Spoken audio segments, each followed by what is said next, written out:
currently experiencing profound shifts driven by geopolitical tensions, geo-economic forces, and geotechnological advancements.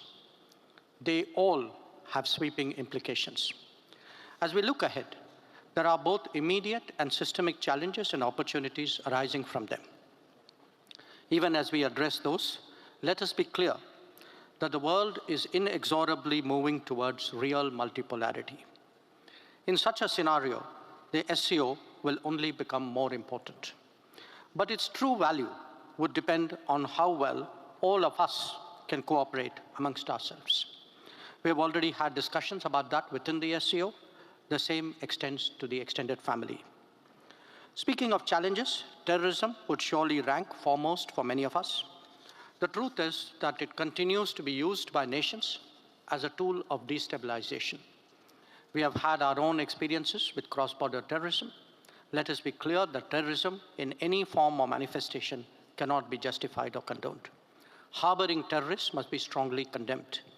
Cross-border terrorism requires a decisive response, and terrorism finance and recruitment must be effectively countered. The SCO must never waver in its commitment.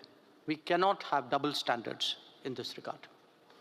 When it comes to geoeconomics, the need of the day is to create multiple, reliable, and resilient supply chains. This is an important takeaway from the COVID experience. Make in India can add to the engines of global growth and help democratize the global economy. India is open to partnering with others in capacity building, especially nations of the global south. Technology not only holds great promise in our times, but is increasingly a game changer on both development and security.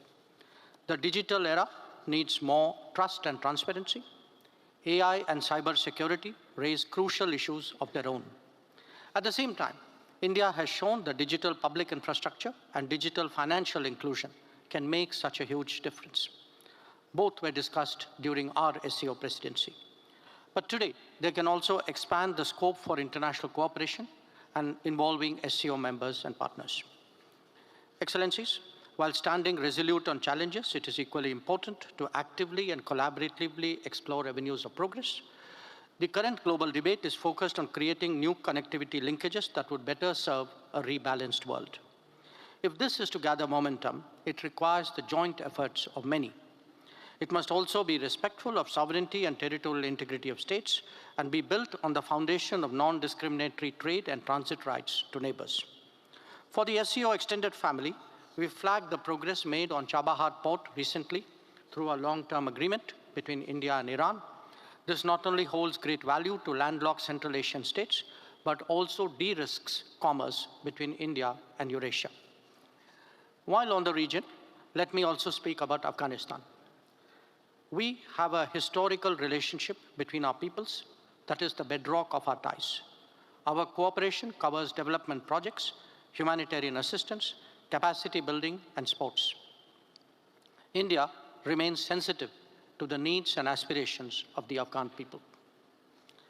The SCO extended family shares a commitment to reform the current international order. This is only possible when those efforts extend to the United Nations and the Security Council.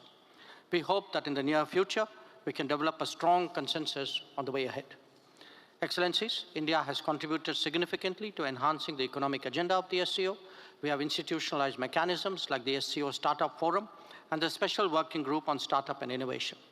With 130,000 startups in India, including 100 unicorns, our experience can be useful for others. When it comes to medical and wellness tourism, you may be aware that the WHO has set up a global center for traditional medicine in Gujarat. In SCO, India has taken the initiative for a new SCO working group on traditional medicine. Enhancing education, training, and capacity building are key pillars of India's cooperation. We are committed to further building on them, be it with C5 partners of Central Asia or those of the neighborhood first or the extended neighborhood. Excellencies, as more countries seek association with SCO as observers and dialogue partners, we must strive to communicate better and deeper so that our consensus is also stronger. Granting English the status of a third official language will be crucial in that regard. We congratulate the Kazakh side for hosting the successful summit.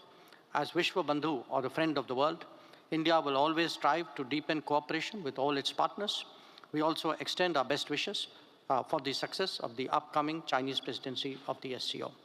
This concludes the remarks of Prime Minister Modi. I thank you for your attention.